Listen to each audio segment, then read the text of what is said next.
Oh my god.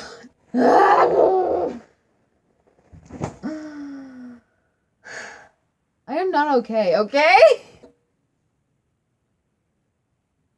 What's up guys, it's CC, and today I'm going to be reviewing the RTA, TTS, whatever you want to call it, mid-season special for Season 2, Rapunzel and the Great Tree. Now, honestly, this is probably my favorite episode from Season 2. Seriously, oh my gosh. I mean, Cass in this episode was just freaking amazing! Her song freaking made me cry! And now I'm left with a few questions, so I'll tell you guys what my questions were by the end of this video, okay? So before we get into the review, I just want to let you guys know that recently, so on Friday, I saw Alita Battle Angel, which is now my favorite movie ever, and there's this character, Vector, and then in this episode of Tangled, there's this character, Hector, which is Adira's brother, so if I accidentally mix those up, I am sorry. So let's get into the review. So basically we start out the episode just like we've done every other hour special with a whole recap of everything that's been going on. And Cass got to introduce us to that this time. Last time I'm pretty sure it was Eugene.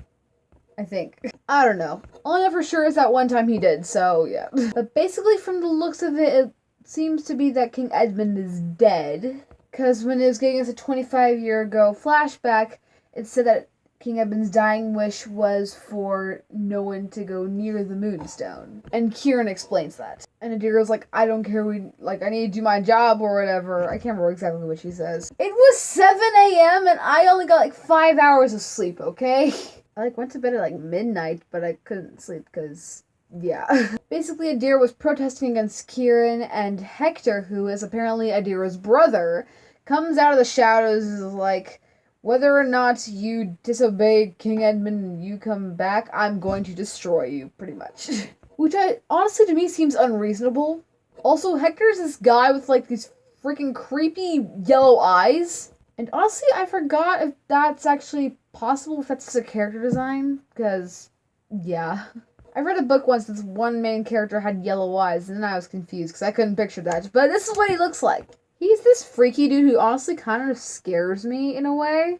It's probably his eyes, I don't know. But basically, we cut to Rapunzel and Cassandra just having fun in the field, almost said riding flowers. I meant riding horses! They're riding horses and racing, whatever, just to find where to go next. I'm pretty sure that's what they were doing. I don't know, they didn't explain that well to me, but whatever. I'm sorry, I'm tired, and I have a lot of stuff coming up in the next 2 weeks, so yeah. Basically, they are exploring the area to get an idea where they were headed, and they find the Great Tree, and so they go back to the caravan. And after oh my gosh.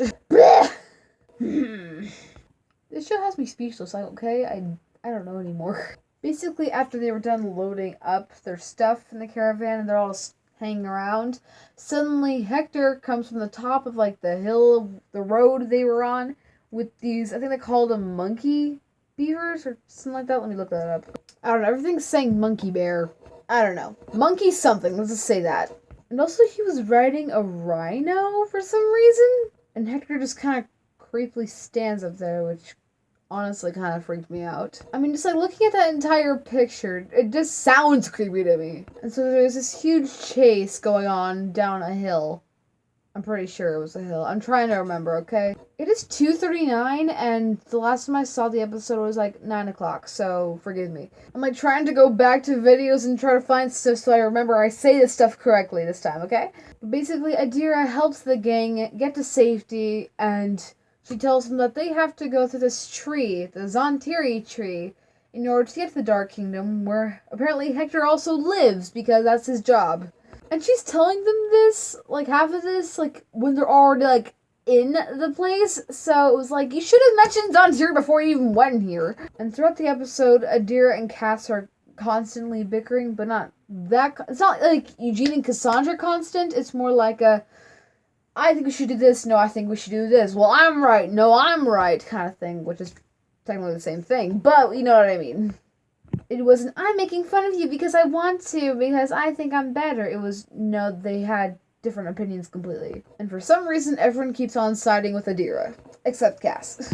So later, when Lance is picking flowers to give to Adira, which obviously makes me kind of sad, Eugene's like, Lance, you gotta calm down and focus, kind of thing, and they get sidetracked and end up losing sight of the gang, and they're in a fork in the road. Well, I guess you could call it that. Anyway, basically, Eugene and Lance ended up going the opposite way that the gang went, including Adira, and they get on this whole other sidetrack thing where they're singing this song about being friends while pretty much being high.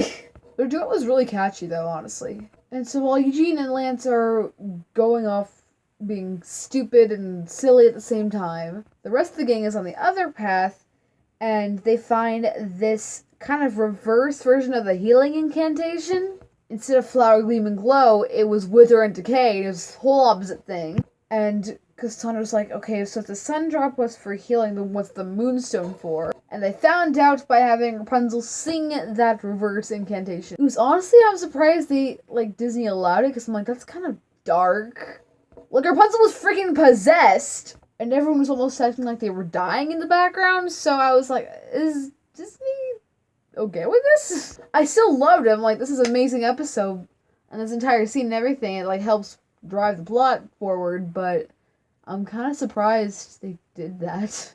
Well, how am I supposed to know what's going to happen? Because, well, the show's proven that itself. Anyway, basically, to get Rapunzel to stop, Adira literally... Oh my gosh, I can't say this. Adira... For crying out loud! Adira literally yeets Rapunzel into some water. And Cass is still kind of angry with, I'm guessing, both herself and Adira at the same time, because she was like, I need to protect you, and then Rapunzel's like, thanks, Adira, and Cass was like, Adira, why would you do that? And she let Adira know that she is onto her. She's like, she can sense this things off. And when Cass said that, I was honestly like, you know what, I think she's right, because I remembered something. I don't know where I heard this, but I remember, Ben Balistreri, or Balistri, however you say it, saying that there's a reason why Adira's face is both half red and half normal. It's because she's hiding something that's part of her personality. Or, something along those lines. So I'm like, are they going to reveal to us what's going to happen, or what? But basically, they get to a point where they're like, we need to, rest, or whatever. We'll, set camp up here tonight.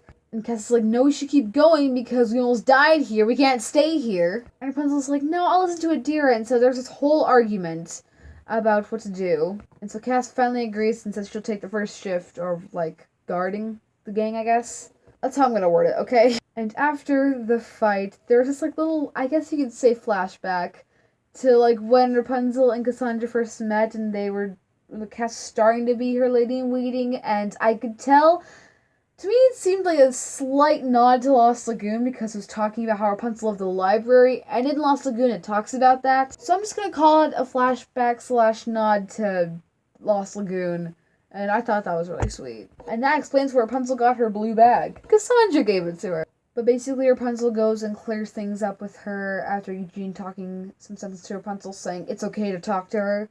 And once everyone is asleep, we get Cassandra's beautiful solo! Seriously, it made me cry toward the end because it's so relatable. I felt so bad for her afterwards. Then the monkey bear things come and are starting to attack her, and Hector finds Cassandra and pretty much threatens to hurt her. So Adira comes over and she's getting ready to fight off her brother. And Hector was like, Adira, you're pretty much committing treason no matter what you do, so I'm gonna end you, kind of thing. So Hector basically cuts down this tree, I guess you could say it. Apparently there's a bunch of plants in there. It sounds weird saying there's a tree inside of a tree, so I don't know exactly how to word it. Basically, cut the tree down, and it marks kind of like a border between the rest of the gang, and then Adira, Hector, and Cassandra. And his whole reasoning was to make sure that nobody from the gang, interrupts the fight. So at some point, Hector ends up getting ready to start harming Rapunzel, and Cass is like, if you want to go through her, you gotta go through me. If you want to get to the sun drop, you gotta get to me. For crying out loud. If you want to get to the sun drop, you have to go through me, is what I'm trying to say. Goodness. And just as Hector is about to win the fight with Cassandra, He ends up going, "So, lady waiting, what are you waiting for?" Kind of making fun of her. Which, seriously, every single time Adira or Hector or somebody said something like that, I would just be like freaking ticked off. And when he said that, I was like, "You evil son of a biscuit!" And Cass ends up like flinging like dirt and rocks into his eyes and pretty much pushes him over like a cliff.